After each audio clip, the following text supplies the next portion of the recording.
Bless us now. Why do you think this idea of minimalism or simplifying is really catching on right now? I think it's because we have the opportunity to have so much. So yeah, hello everyone. Today I will be talking about the minimalism TV, the Minimalists Less is now, and how it might help you to improve your English. It's around an hour, and at the same time, how it might apply to your preparation, how it might help you, to do well in your any kind of English exam, particularly IELTS and TOEFL, and how you might learn in life as well. So minimalism, right? Minimalist, the less is now. So this is a really good movie. You see in the screen. I hope it is visible. The subtitle. I think it's because we have the so much. We have the opportunity to have so much. Yeah, it's about why we need minimalism, right? And yeah, I will play maybe 2 minutes, 2 minutes around like 5 to 10 minutes, and maybe then I will give my opinion about this would be better, right? Yeah, it is really worth it improving your IELTS score and in general being able to communicate in English, which is really important. So let's get started. A portion of America is definitely addicted to stuff. Probably not in the classic psychology sense of addiction. We just love stuff. Monday today is supposed to be the biggest online shopping day of all times, reaching around $3.33 billion in online sales. Anything that you can think of, you can get on your doorstep now within 24 hours. That's almost like magic, right? When you look up at the sky, you may soon see Amazon's army of new age deliveries. Electronic aircraft would have a 15-mile range and deliver packages within 30 minutes. The consumer world understands that if I can get you to choose before you think, I'm going to get you to buy things you cannot do.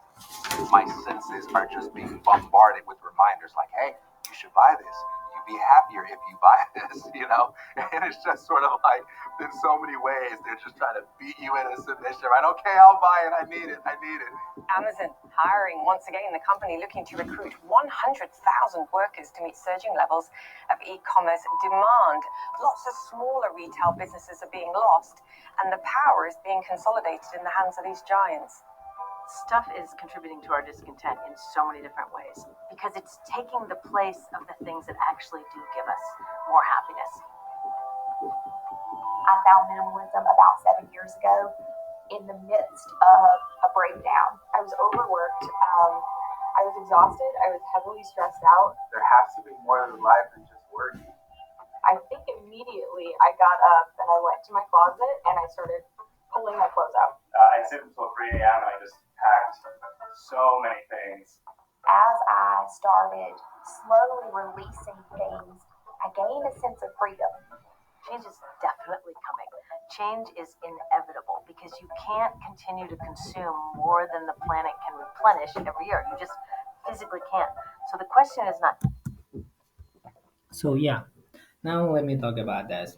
It will help. I'm telling you about in most of the topics in ads as well. For example, consumerism or like movies you recently watched or e-commerce stuff, content, all these things. So yeah, this is very interesting. She talk about which is like I can't disagree with that.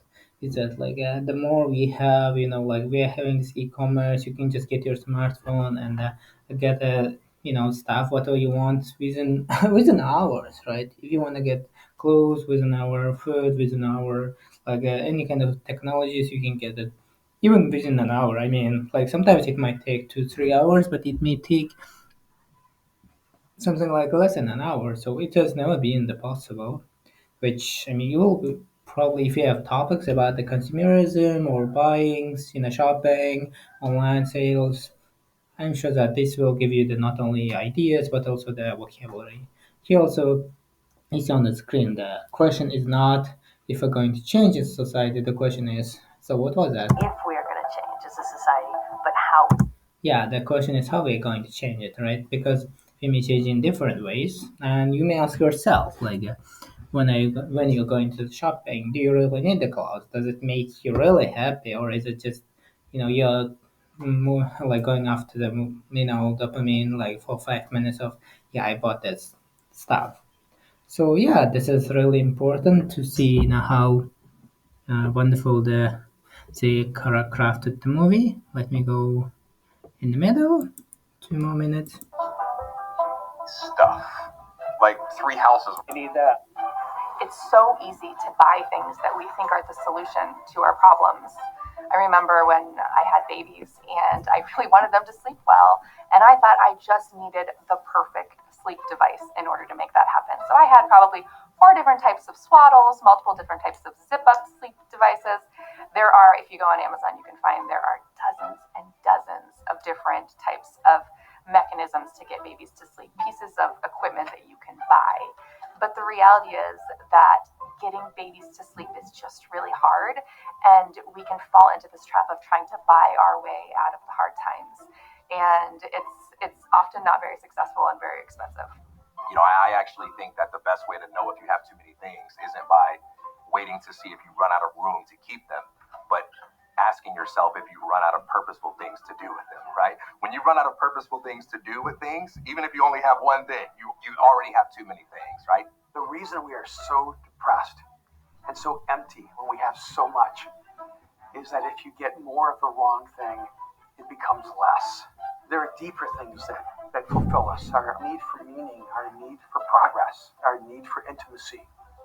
The reason the message of minimalism is so powerful is because we're binging on all the wrong things and we're dying of hunger for the things that really matter.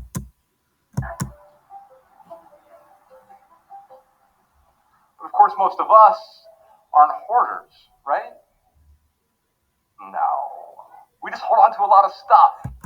So here we see again about the movies. We see that how people are like. It's not like people are. We are not evil. It's just because we want everything to be as comfortable as possible. In the first part, it was given that lady was going to make sure that her baby sleeps on time, all those things. Doesn't have time, but again, as it's probably given in the screen that we kind of fall into the trap of trying to buy our way out of hard times, which is terrible, right? Like trying to make everything easier, but it cannot be easier even if how much you spend the money on those things, throwing the cash out to the problem. It does help you a lot to see the world and at the same time to improve your English as well. In the last 2 minutes. 52 readers turned into 500, 500 turned into 5,000. Now, we have the privilege of sharing our message with millions of people every year. It turns out when you add value to people's lives, they're pretty eager to share your story with their friends and family to add value to their lives. It's fitting that we're back here, not just in Dayton, but here at Press, at this coffee shop, because this is where it literally started for us.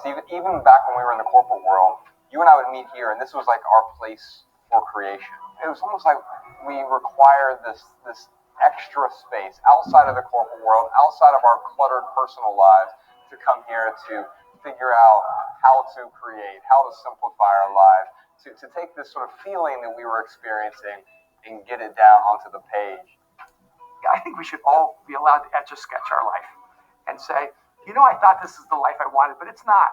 And so I'm going to start over again.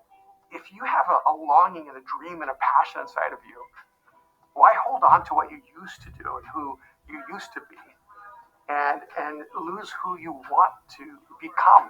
No matter where we're at on our journey towards less, we are always going to be pulled in that direction, the direction of comparison, the direction of being overwhelmed by the media. And the truth is we have to constantly refocus ourselves. We make life unnecessarily complicated because we overlook or underestimate the sense of direction that can come from just taking a little time to sit alone with ourselves, to sit in the quiet and say, I'm not going to get my ideas about what a good life is from external sources of stimulation. I'm going to listen to that inner voice and see where that's guiding me. If people could just make a decision to be fully alive, if they could just get rid of everything that is sucking the life out of their soul, that's when you're going to find your passion. But your passion will never be about yourself. Your passion will always be about some good you can do in the world. Be about Yeah, so this was the last 2 minutes I was going to play, and yeah, we see this, and again, they're talking about that how our life is not only the stuff that we buy, and it's not only our life is not all about ourselves, but also our passion, our things that we love doing. It will be about the good thing that we can do to the world, in the world. Yeah, this is also my goal to make sure that you really look at the movies that will of course will help your English speaking or like getting the IELTS score you want to get at the same time to be like to see the world how like minimalism might help. It's not like it will like no matter what you buy may not make you happy, but thinking like really analyzing what really makes you happy might make you happy. And yeah, this is it, I guess, for now. And thank you very much for watching. Let me know what you think about it. And I would say, like, give me $100. But just if you like it, just subscribe and maybe like and recommend someone else. Thank you very much, and bye.